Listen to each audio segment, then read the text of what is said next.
किया। गुरु नानक सच्चे पातशाह जी उनके पावन स्थान पर पहुंचे और एक शब्द गुरु ग्रंथ साहिब महाराज के अंदर भगत पीपा जी का दर्ज किया है। एक ही शब्द है। इस पावन शब्द में भगत पीपा जी इस शरीर को कहते हैं जो ब्रह्मांडे सोई पिंड, जो होते सो पाए। ब्रह्मांड की तरह ये हमारा शरीर है, भगत पीपा जी है। गुरु रामदास महाराज ने इसको नगरी कहा है। भगत पीपा जी इस शरीर को ब्रह्मांड कहते हैं और गुरु नानक सच्चे पातशाह जी इस शरीर को कपड़ा कहते हैं। कर्मी आवे कपड़ा नदरी मोक द्वार, काया कपड़ टुक टुक होसी, हिंदुस्तान समाल सी होगा। गुरु नानक सच्चे पातशाह सदगुरु शरीर को कपड़ा कहते हैं। भगत रविदास जी इस शरीर को जूती कहते हैं, पांव में पहनने वाली जूती। भगत रविदास, भगत कबीर साहब जी इस शरीर को बेड़ा कहते हैं, बेड़ी नाव। कबीर बेड़ा जर्जरा फूटे 6,000, हरुए हरुए तिर गए डूबे जिन सिर पार। उसको एक बेड़ा बोलते हैं। भगत नामदेव जी को भी इस शरीर को कपड़ा कहते हैं। रंगन रंगों सीवन सीवो, राम नाम बिन कभी न जीवो। भक्तों ने अलग अलग नामों से इस शरीर को पुकारा है।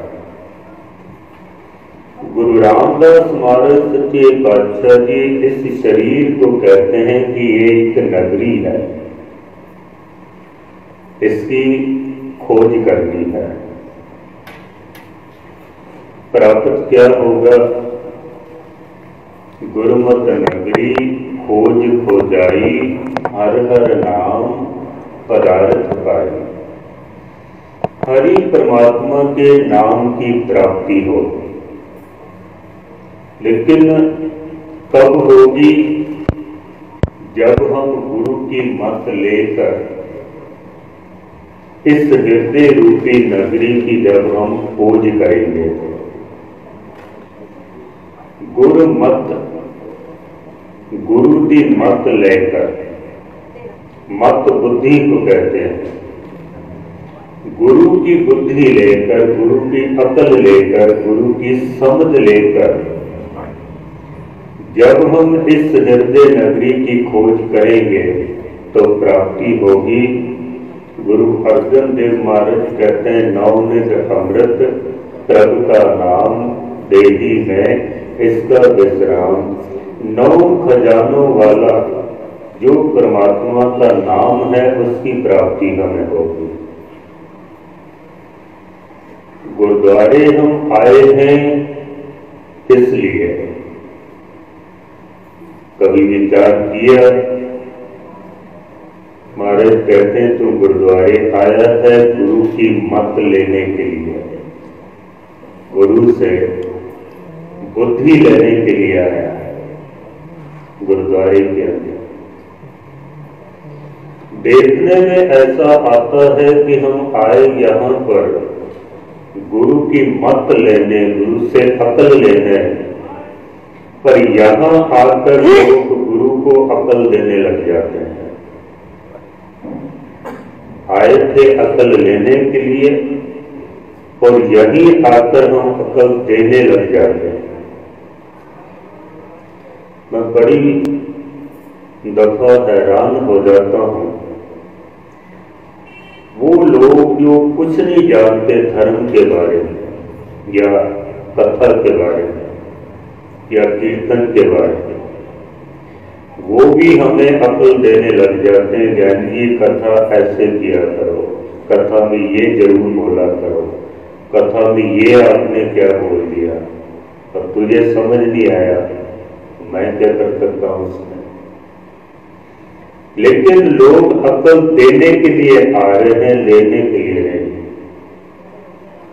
मत्था टेकने का मतलब जानते हैं? अपनी अकल गुरु के चरणों में भेंट कर दे और गुरु से अरदास करें कि अपनी अकल, अपनी मत हमें दे दो। हम जब घर से चलते हैं तो कई लोग साथ में टिफिन लेके आते हैं, कोई थैलियां लेकर आते हैं, किस लिए? गुरुद्वारे से लंगर लेकर जाएंगे। चलो ले जाना चाहिए, जो नहीं आ सकता उसके लिए प्रसाद ले जाओ, कोई हर्ज नहीं है इसमें। लेकिन कईयों का तो काम ही यही है कि सिर्फ लंगर लेने ही जाना है गुरुद्वारे। मस्कीन साहब जी कहा करते थे, बहुत सारी संगत तो अब लंगर वाली रह गई है, क्योंकि मस्कीन जी को भी प्रबंधकों ने कह दिया था, ज्ञानी जी आप कथा बड़ी अच्छी करते हैं, लेकिन अगर लंगर ना चलाएं तो आपकी कथा सुनने भी कोई नहीं आएगा, कोई नहीं आएगा। कुछ लंगर वाली संगत है, कुछ इतवार वाली है, कुछ संगत संग्रांद वाली है, और बहुत से तो महीने वाली संगत है, पूर्णमासी को जाना है या फिर अमावस के दिन जाना है, और कई तो साल वाले भी हैं जो केवल गुरु नानक जयंती पर ही गुरुद्वारे में आते हैं। घर से हम कोई ना कोई बर्तन लेकर आते हैं, किस लिए? गुरुद्वारे से कुछ लेके जाना, लंगर लेके जाना। कभी कोई ऐसा बर्तन भी लेकर आए कि गुरुद्वारे आके गुरु से कहें कि कोई अपनी मत, कोई अपनी अकल मेरे इस बर्तन में डाल दो, आज मैं इसको घर लेकर जाऊंगा। कभी ऐसा किया हो? कभी ऐसी अरदास की हो कि हे सच्चे पातशाह, एक शब्द, एक पंक्ति आज मेरे इस हृदय रूपी बर्तन में डाल दो, मैं इसको अपने साथ लेकर जाऊंगा। कभी ऐसा मन बनाया? नहीं बनाते। गुरुद्वारे आ रहे हैं, लेकिन गुरुद्वारे में आने का हमारा मकसद क्या है? क्यों आए हैं? क्या प्राप्त करना है यहां से? क्या लेकर जाना है? और अगर नहीं आते हैं तो कितना नुकसान होता है। गुरु रामदास महाराज जी की ही पंक्तियां हैं कि जो व्यक्ति सत्संगत के अंदर नहीं आता है, तो पता है महाराज ने क्या किया है? सतगुरु कहते हैं कि जो सतगुरु शरण संगत नहीं आए, त्रिग जीवे त्रिग जीवास। जो सतगुरु की शरण में, अच्छा एक बेनती और कर देता हूं, आज बहुत बड़े बड़े गुरुद्वारे खाली पड़े हुए हैं। उसका कारण पता क्या है? कारण है उसका टीवी। पता नहीं इससे फायदा हुआ कि नहीं हुआ, लेकिन नुकसान जरूर हुआ है, बहुत नुकसान। क्या नुकसान है? आदमी सोचता है कि मैं हरमंदिर साहब का कीर्तन करके सुन रहा हूं, गुरुद्वारे जाके क्या करूंगा? मैं पटना साहब की कथा घर पे बैठ के सुन रहा हूं, मैं गुरुद्वारे जाके क्या करूंगा? वही रागी है, वही गुरु है, वही कीर्तन है उनका, गुरुद्वारे जाके क्या करूंगा? लेकिन महाराज ने ये कहा है कि जो सतगुरु शरण संगत नहीं आए, घर पे आप जितना मर्जी टीवी पे बैठ के कीर्तन सुन लो, वो सत्संगत नहीं बन सकती है। सत्संगत वही है जो गुरु की शरण में आकर बैठे हैं, ये सत्संगत है। और घर पे तो हमारा टीवी चल रहा होता है, पता नहीं कौन सा शब्द चल रहा है, हम अपने घर के काम कर रहे हैं, बच्चों को डांट रहे हैं, गालियां निकाल रहे हैं, अब शब्द बोल रहे हैं, और मन में ये बनाया हुआ है कि मैं कीर्तन सुन रहा हूं। कभी मुझे नहीं लगता इससे कुछ लाभ मिला। हाँ, कोई सुत जोड़कर अगर एकाग्र चित्त हो के टीवी के सामने बैठ ही जाए और कोशिश करे सुनने की, तो उसको जरूर लाभ हो सकता होगा, और उसकी गिनती 100 में से 1 की जा सकती है, ज्यादा नहीं, 100 में से, बल्कि इससे भी कम। कईयों को तो देखा सुबह उठते ना 4 साढ़े 4 बजे उठे, रिमोट हाथ में, बिस्तर में से बटन दबाया, कीर्तन चला दिया और फिर वापस सो गए। वो दीवारें सुन रही है कीर्तन।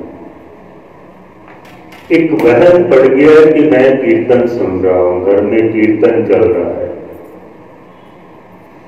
जब तक हम सतगुरु की शरण में नहीं आ जाते, जो सतगुरु शरण संगत नहीं आए, त्रिग जीवे, ये जो त्रिग शब्द है ना, माफ करना मैं शब्द इस्तेमाल कर रहा हूं, ये बहुत बड़ी एक गाली है, बहुत बड़ी गाली।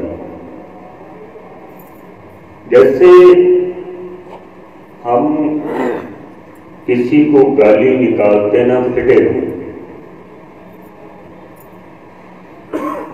पंजाबी के अंदर तो ये हमारे पंजाबी लोगों के तो मुंह पर ही रहती है, जिसको देखो फिटे हुए।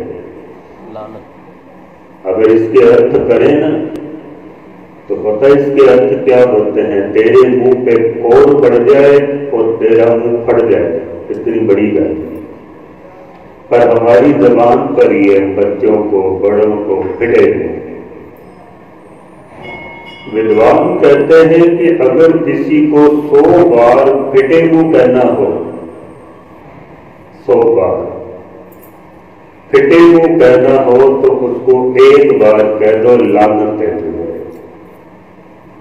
अगर किसी को 100 बार फिटे मुंह कहना हो, उसको 1 बार कह दो कि लानत है। क्या सिंधी में भी गाली निकाल दे, लख जो लानत है कहते हैं। अगर 100 बार कहना हो कि फिटे मुंह, तो 1 बार कह दो लानत बराबर है। 100 बार कहने की जरूरत नहीं है। अगर किसी को 100 बार कहना हो लानत, बड़े ध्यान से सुनना,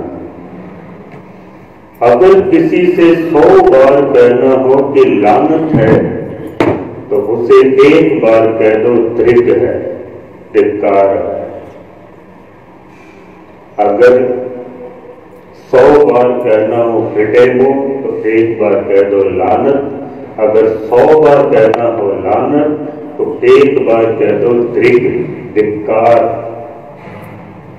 महाराज कहते हैं जो सत्संगत में नहीं ना आता, जो सतगुरु शरण संगत नहीं आए, त्रिग जीवे त्रिग जीवास, उसका जितना जीवन है ना, जो वो जी चुका है या आगे जो जीने वाला है, तो महाराज कहते हैं टोटली त्रिग है, टोटली धिक्कार, किसी काम का नहीं।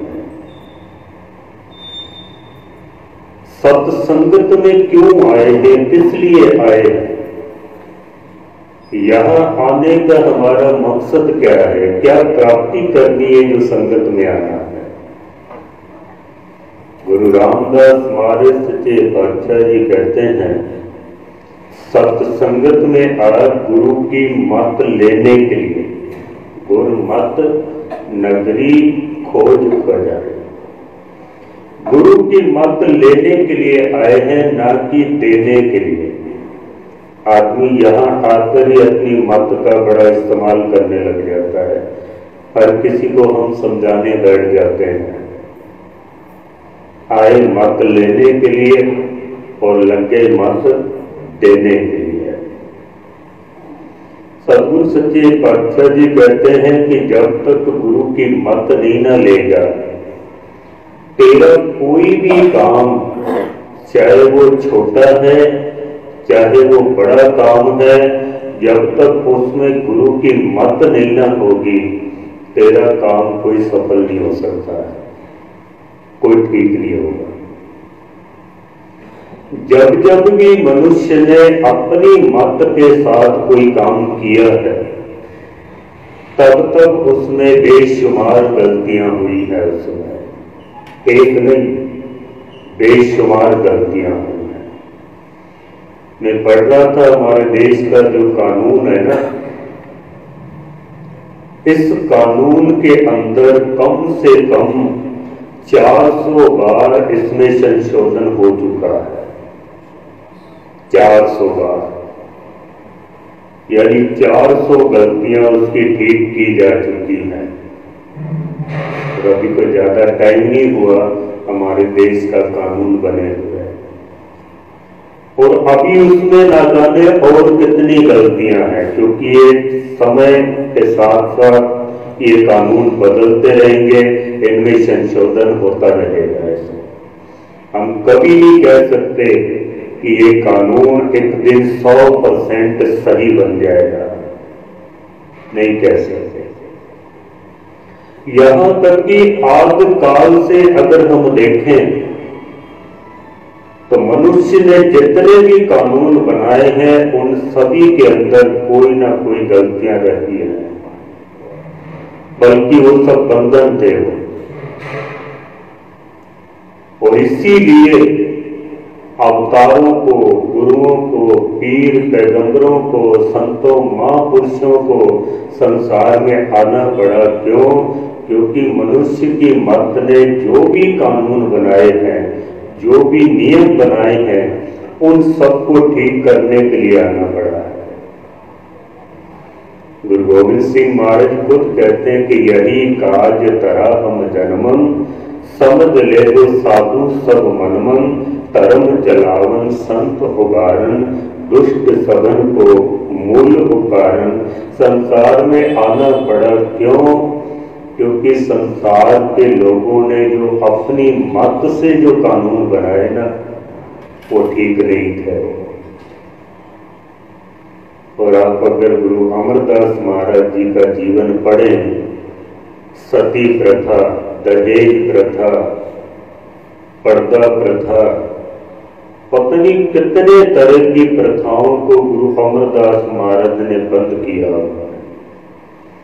समाज ने बनाई थी ना प्रथाएं, और समाज ने कैसे बनाई? अपनी मत से। अगर कहीं परमात्मा की मत ली होती तो इनको बदलने की जरूरत नहीं पड़नी थी। गुरु ग्रंथ साहब महाराज की वाणी है, ये परमात्मा की मत है। एक ओंकार से लेकर 18, 10, 20 तक, जब तक ये संसार रहेगा, कोई माई का लाल कह नहीं सकता कि इसका एक अक्षर भी बदलने की जरूरत पड़ेगी। इसको कोई नहीं बदल सकेगा। क्यों? गुरु की मत है, परमात्मा की मत है। इसमें जिसमें हमारी मत है वो ठीक नहीं हो सकता। गुरु नानक सच्चे पातशाह जी इस दिन दूसरी उदासी के बाद जब सतगुरु जी चलने लगे तीसरी उदासी के लिए, तो माता तृप्ता जी सामने आके खड़े हो गए।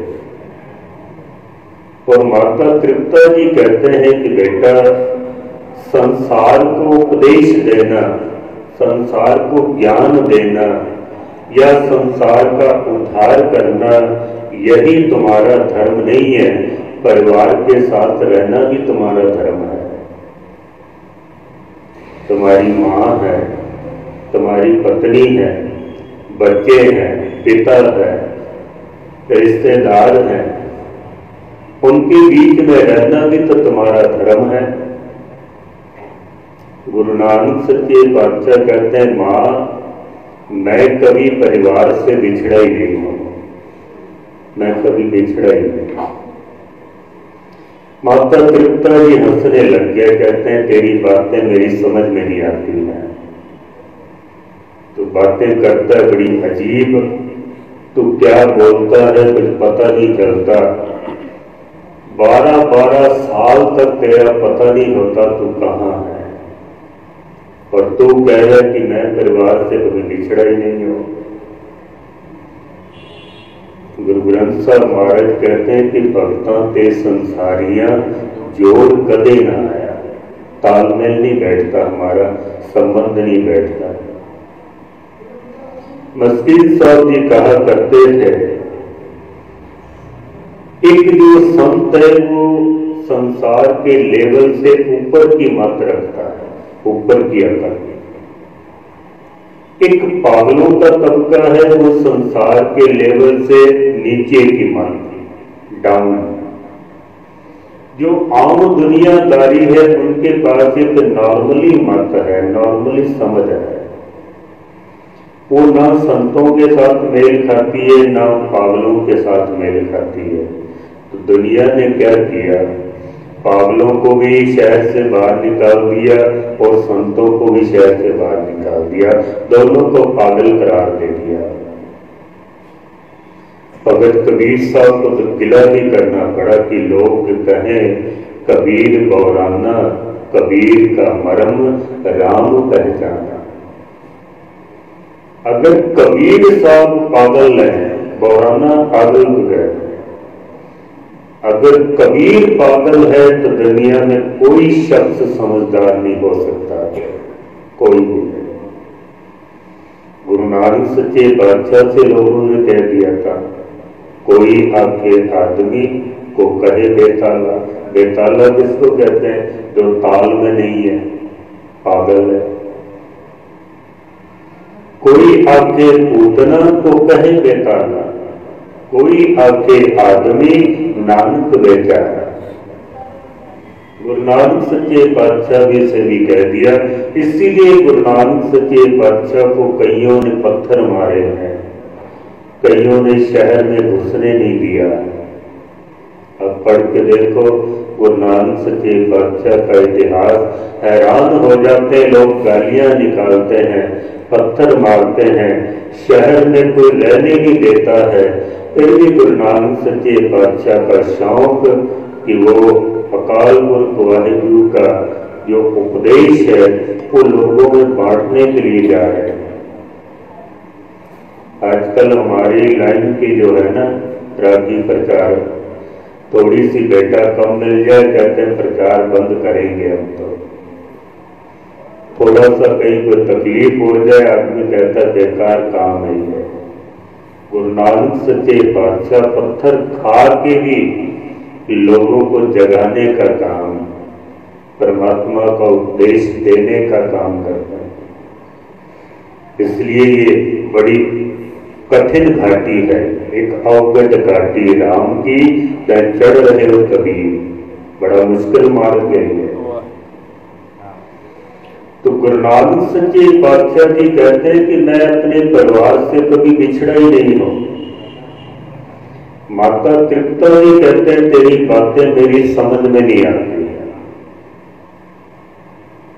तू परिवार में रहता नहीं है और तू कहता है कि मैं परिवार से कभी बिछड़ा ही नहीं। मां के पास बैठे हुए कितना समय हो गया तुझे मालूम है? गुरु नानक सच्चे पातशाह कहते हैं मां से मैं कभी बिछड़ा ही नहीं हूं। माता तृप्ता जी को और शक हो गया, पता नहीं किसी दूसरी मां को साथ में ले जाता हो, मुझे यही छोड़ जाता है। अगर कोई इस तरह का शब्द कहे कि मैं कभी मां से बिछड़ा ही नहीं और 12-12 साल तक जो घर ही ना आता हो, तो मां तो यही सोचेगी ना कि वो कोई मां ले जाता होगा साथ में। तो गुरु नानक सच्चे पातशाह जी शब्द उच्चारण करते, महाराज कहते हैं माता मत पिता संतोख सारे परिवार का जिक्र किया है इसमें। सदगुरु कहते हैं माता मत, एक माँ मेरी आप है और एक माँ मेरी मत, जो मेरी अकल है ना, जो मेरी समझ है, महाराज कहते हैं वो भी मेरी माँ है। दुनिया का पहला गुरु माँ को माना गया है। माँ की शिक्षा बच्चे को अच्छा बना सकती है, संत बना सकती है, दुष्ट बना सकती है। माँ को पहला गुरु माना है। और जिस माँ का बच्चा नाम नहीं जपता हो तो महाराज ने इल्जाम भी माँ के ऊपर लगाया, उस बच्चे को कुछ नहीं कहा।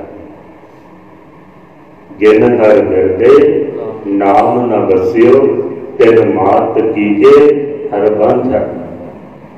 बहुत सारे भक्तों ने, गुरुवाणी ने, गुरु नानक सच्चे पातशाह ने, गुरु रामदास महाराज, गुरु अर्जन देव जी, भगत कबीर साहब, सबने माँ को ठहराया जिम्मेदार। क्यों? माँ पहली गुरु है। सदगुरु सच्चे पातशाह जी कहते हैं कि ये जो मेरी मत है ना, जो अच्छी परमात्मा की दी हुई मेरे पास जो मत है, महाराज कहते हैं ये भी मेरी माँ है।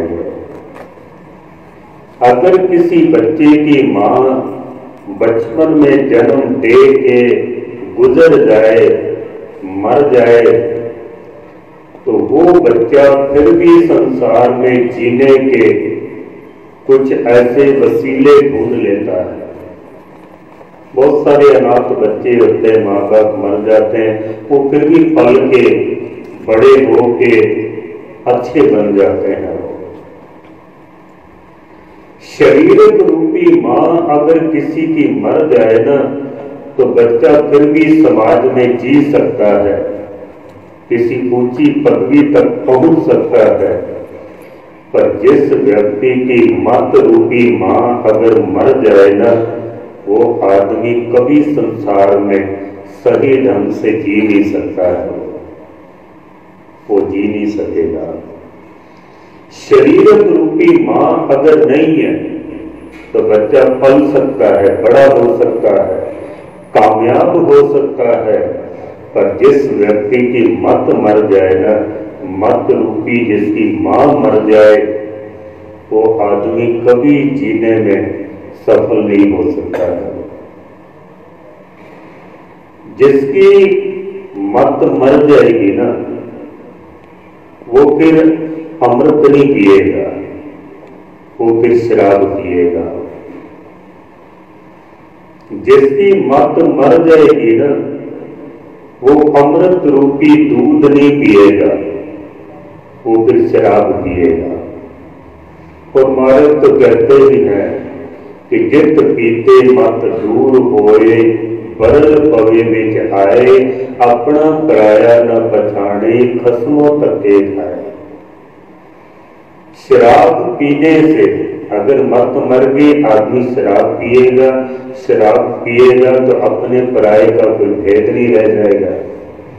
आप अखबार पढ़ते हो या टीवी देखते हो, समाचार सुनते हो, जितने भी क्राइम होते हैं ना, ज्यादातर शराब के नशे में होते हैं, क्योंकि अपने पराये की कोई समझ नहीं रह जाती उसमें।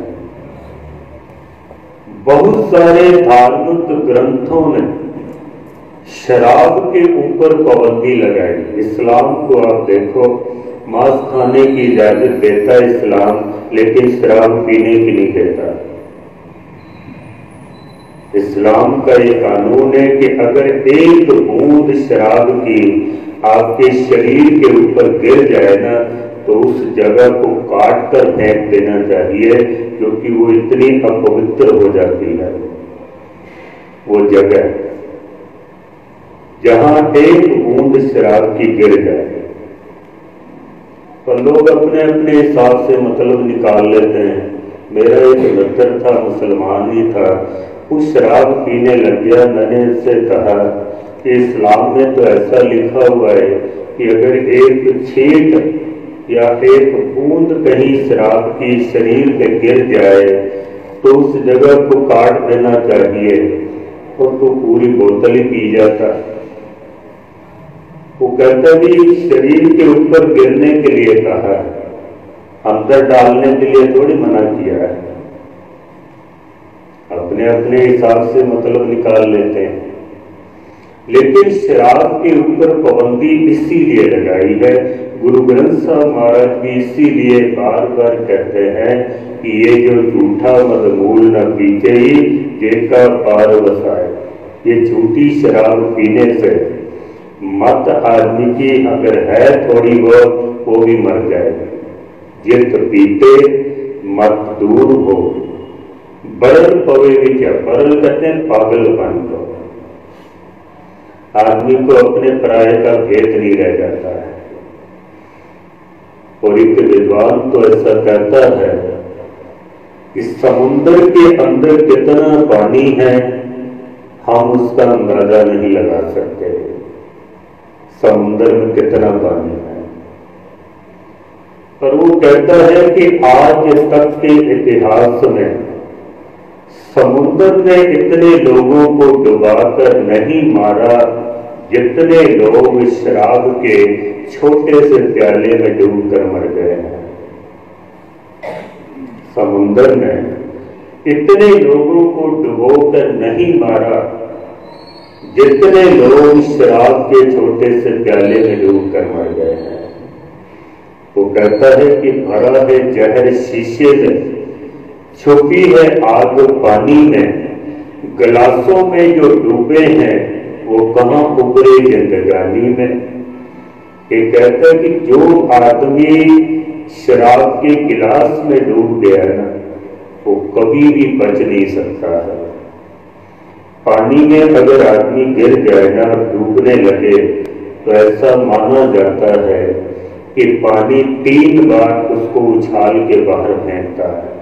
3 बार, अभी बच जाओ, अभी बच जाओ।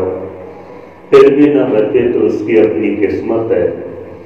पर कहता है कि जो आदमी शराब के प्याले में डूब जाता है ना, वो कभी बच नहीं सकता है। तो जिसकी मत मर जाए ना, वो दूध नहीं पिएगा, वो अमृत नहीं पिएगा। आप देखो कहीं शराब अगर मुफ्त में बांटी जा रही हो ना, तो वहां इतनी भीड़ लग जाएगी कि 2-4 के तो मर्डर हो सकते हैं वहां पर। और जहां अमृत संचार होता है ना, तो वहां रोजाना कहना पड़ता है कि अमृत छको, गुरु वाले बनो, रहत मर्यादा रखो। 5 आदमी भी तैयार नहीं होते हैं। 5000 में से 5 आदमी भी तैयार नहीं होते। बड़ी मुश्किल से उनको मनाना पड़ता है। क्यों? शराब की तरफ दौड़ते हैं, अमृत की तरफ नहीं। तो हम कह सकते हैं मत मर गई। जिसकी मत मर गई है वो केसों के अंदर कंघा नहीं करेगा, वो केसों के अंदर कैंची चलाएगा, चाहे वो स्त्री है चाहे वो पुरुष है। मत मर गई उसकी। जिसकी मत मर जाएगी वो सुबह अमृत वेले उठेगा जरूर, पर कोई फिल्मी गाने सुन रहे हैं, कोई पिक्चरें देख रहे हैं, वो नित्यनेम नहीं करेगा, वो फिल्मी गाने सुनेगा। अभी ट्रेन में आ रहा था ना, सुबह अमृत वेले जब अलार्म बजा तो मैं उठा। सामने वाली सीट पर एक नौजवान पिक्चर देख रहा है, सुबह फिल्म देख रहा है, 4:30 बजे का टाइम। तो इसको आप क्या कहोगे? मत मर गई आदमी, उठा हुआ भी है। जिसकी मत मर जाएगी वो गुरुद्वारे नहीं जाएगा, वो फिर कहीं शराब खाने में जाएगा, जुए खाने में जाएगा, पिक्चर हॉल में जाएगा, या ऐसी जगह पर जाएगा जहां पर जिंदगी डूब जाए आदमी। समुद्र के अंदर कभी कभार कोई किश्ती डूबती है समुद्र के अंदर। मैं फिर दोहरा दूं, आप टीवी देखते हैं, अखबारें पढ़ते हैं, कभी कभार कोई खबर आती है कि एक जहाज या एक बेड़ी समुद्र में डूब गई है, कभी कभार। लेकिन संसार सागर के अंदर रोजाना बेड़ियां डूब रही हैं। गुरु नानक सच्चे पातशाह गुरु अर्जन देव जी महाराज कहते हैं कि हम देखाता है डूबी हले। महाराज कहते हैं मैं देख रहा हूं सब डूब ही रहे हैं, सब डूब ही रहे हैं। समुद्र के अंदर तकरीबन सारी कश्तियां किनारे तक पहुंच जाती हैं, पार हो जाती हैं, लेकिन संसार सागर के अंदर कभी कभार कोई एक आध किश्ती संत बाबा थारा सिंह जी जैसी, ज्ञानी संत सिंधी मस्कीन साहब जी जैसी, वो संसार सागर से पार होती है। बाकी तो सब डूब ही जाते हैं, सब डूबते हैं। हम देखा तह डूबी है। पिछले दिन